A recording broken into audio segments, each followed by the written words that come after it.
Let's move on to Washington State's Brennan Jackson.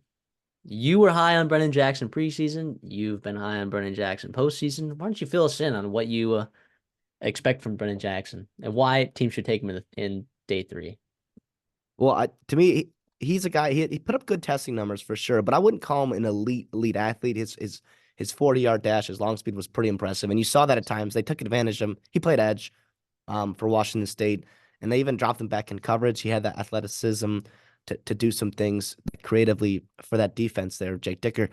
But there's a reason why he maybe doesn't have elite upside in terms of day one, day two projection, where like maybe he can turn into an alpha number one edge rusher for your team.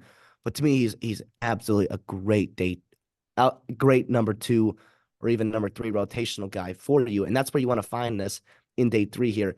He's really good against the run. To me, I was pleasantly surprised.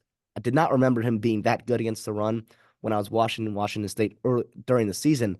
Going back and watching the tape, I mean, he put up great film early down against Jordan Morgan. And Jordan Morgan's a guy in Arizona, first round, early second round pick for them at left tackle. And going to this pass rushing, first of all, multiple years of production there like that. High motor rusher. To me, I mean, yes, he's got some moves. He converts speed to power. They lined him up like almost like a yard back. It was a little weird how they did that in their scheme, but allowed him to get some leverage and to really go up and under or speed to power and all that good stuff for your defensive end there. But yeah, to me, he's just a guy. If I have to bet on some guys day three that I just know are going to find roles in the NFL for a long time, Brennan Jackson's one of them, and that's where I think the value is in him here.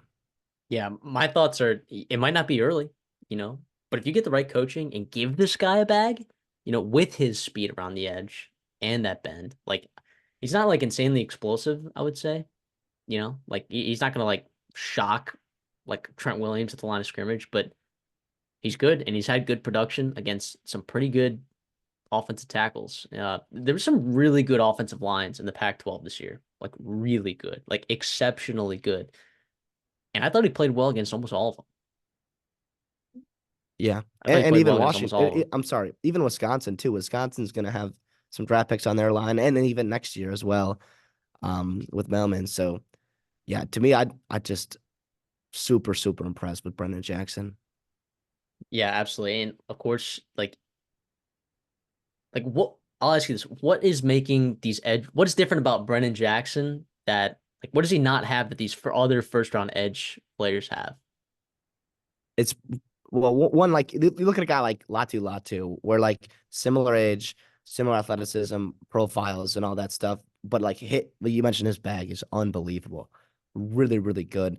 Can counter, do everything you want, and he also to me I think Latu is just a little bit better athlete than Brendan Jackson is, especially like they talk a lot about your hip or your core rotation and strength that you can have while you going on the bend, right? If you're looking on YouTube, I'm trying to do it where you can still stay low and really cut the corner, and so you're not just being washed away. Um, he maybe doesn't quite have that, and maybe doesn't quite have just the ability to just win against elite offensive linemen like whenever he wants, or maybe not that quite potential. But there's a lot of value in having a number two guy or a number three guy that can come in early downs and he can spare and save your guy to come in and really get after the pass rusher on third down. But to me, I mean, against the run, that's what I was impressed about is how well he reads the play, how hard he works in the run game, and especially you got just his feel for the overall flow of the play. He just always ends up in the right spot. So I'll give you a player comp and I'll see if you agree with it or not. Michael Clemens. Yeah, out of A&M. Yeah. Yeah, that absolutely got multiple years of production in college, right? Maybe on the older side, right? If I'm High correct, motor. High high motor. motor and a guy that's just going to carve out a role in the NFL just as Michael Clemens did. And Michael Clemens went day three, didn't he? He went day three and he started right away and he played really well.